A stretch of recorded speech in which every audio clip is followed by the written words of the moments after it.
এখন সমাধান করব ডিইউ এ ইউনিট অ্যাডমিশন টেস্টে ফিজিক্স অংশের একটি প্রশ্ন। প্রশ্নে বলা আছে একটি আনুভূমিক ঘর্ষণহীন তলের ওপর একটি কণা প্রাথমিকভাবে স্থির অবস্থায় আছে।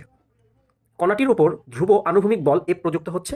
তাহলে কৃত কাজ এবং বেগের মধ্যে গ্রাফ দেখতে কেমন হবে আসলে, এই ধরনের একটা প্রশ্ন আমাদেরকে বলেছে।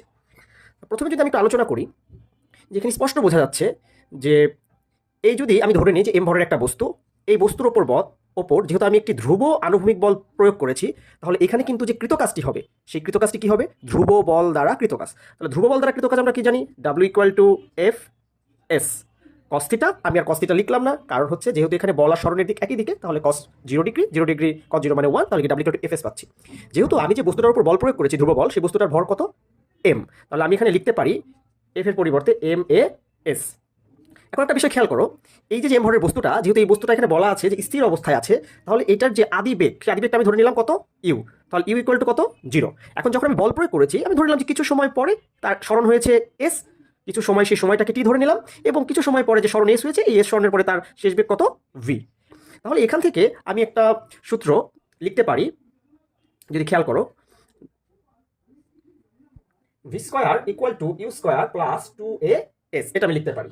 তাহলে এখান থেকে আমি আমার এই স্মরণের ইকুয়েশনটা আমি ক্যালকুলেট করে নিতে চাচ্ছি। V square minus u square divided 2a equal to s. এবার খেয়াল করো, আমি যদি এখানে বসিয়ে দিই এম এ এস এর পরিবর্তে v square minus u square divided কত?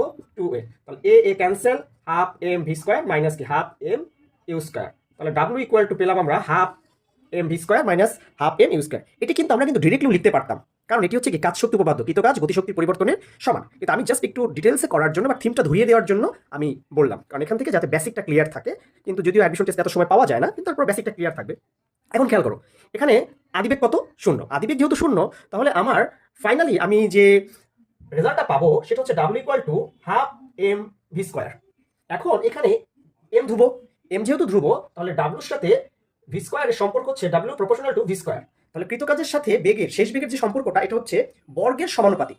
এখন খেয়াল রাখতে হবে, গ্রাফে কিন্তু আমাদেরকে ওয়াই এক্সিসে ডাব্লু আর এক্স এক্সিসে কিন্তু ভি স্কোয়ার বলে নাই। যদি ওয়াই এক্সিসে ডাব্লু এবং এক্স এক্সিসে যদি ভি স্কোয়ার বলতো, তাহলে আমি নির্দ্বিধায় বলতে পারতাম যে এটা কিন্তু সমানুপাতিক হবে। কিন্তু আমাদেরকে বলেছে ডাব্লুর সাথে শেষ বেগের সম্পর্ক। তাহলে দেখো তো, আমি যদি এখানে ভি এর মান 1 নেই, তাহলে ডাব্লুর মান পাবো কত?